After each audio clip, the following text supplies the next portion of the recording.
अच्छा 24 volt DC control switch यहाँ पे नीचे है वो पैनल में, उसको ऑन करना पड़ता है तब जाके पैनल में इस 40 से सप्लाई आ जाएगा।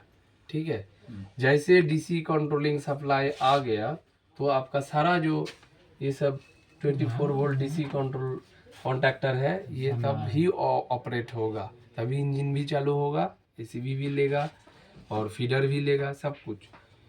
और डीसी आइसोलेशन स्विच है, उसको ऑन करना है इंजन ऑन करने के लिए। अब बताते हैं कि डीजी को कैसे, मान लीजिए आप डीजी को ऑन करना है, रोटरी स्विच जो है, रोटरी स्विच आपको डीजी मोड में रखना है, आइसोलेशन स्विच को ऑन करना है, वोल्ट मीटर सिलेक्टर स्विच जो है वो डीजी मोड में रखना है, तब जाके वोल्ट मीटर ऑन होगा और एसीबी भी ऑन होगा। यहाँ पे आरए मोड के लिए स्विच है। आरए मतलब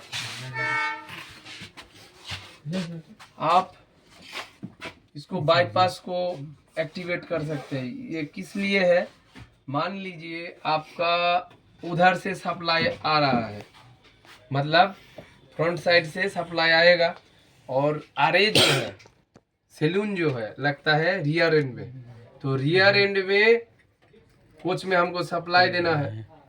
रियर एंड में कैसे ऑन होगा, उसके लिए 2-3 कॉन्टैक्टर ऑन करना पड़ेगा। 2 कॉन्टैक्टर, क्या क्या कॉन्टैक्टर, एक तो फीडर कॉन्टैक्टर, फीडर का आउटपुट में सप्लाई है उस साइड से हमको देना है बैक साइड में अरे उसमें क्या करेंगे, फीडर कॉन्टैक्टर को ऑन कर देंगे। उसके लिए ये देखिए फीडर बी नॉर्मल, ये अगर नॉर्मल रहेगा, जब हम ये पावर कर से फ्रंट साइड में देंगे तो नॉर्मल रहेगा, ये भी नॉर्मल रहेगा, ये भी नॉर्मल रहेगा, ऑफ रहेगा।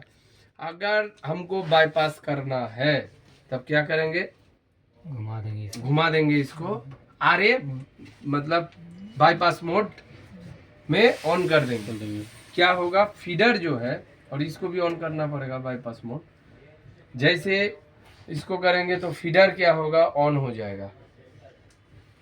फीडर क्या होगा, ऑन हो जाएगा। अब फीडर ऑन हो गया तो सप्लाई फीडर आउटपुट से फीडर इनपुट, यानी कि एसीबी का आउटपुट, यानी का 630 आइसोलेशन कॉन्टैक्टर जो रियर एंड कपलर और डीजी के बीच कनेक्ट करता है, उसमें सप्लाई आ चुका है। अभी क्या ऑन करना पड़ेगा, 630 एम्प्स आइसोलेशन कॉन्टैक्टर, उसके लिए ये रोटरी है।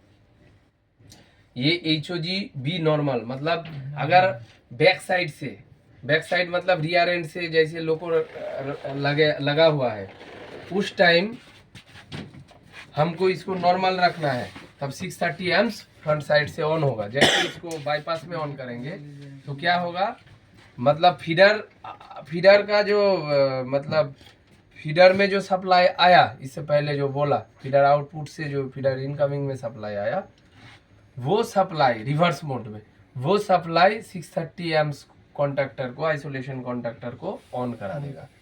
जैसे ही वो ऑन होगा तो सप्लाई जो है रियर एंड कपलर में पहुंच जाएगी।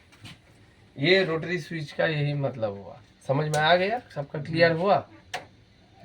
और आपको ड्यूरिंग मेंटेनेंस इस चीज़ को चेक भी करना है, क्योंकि एंड रूट में कभी भी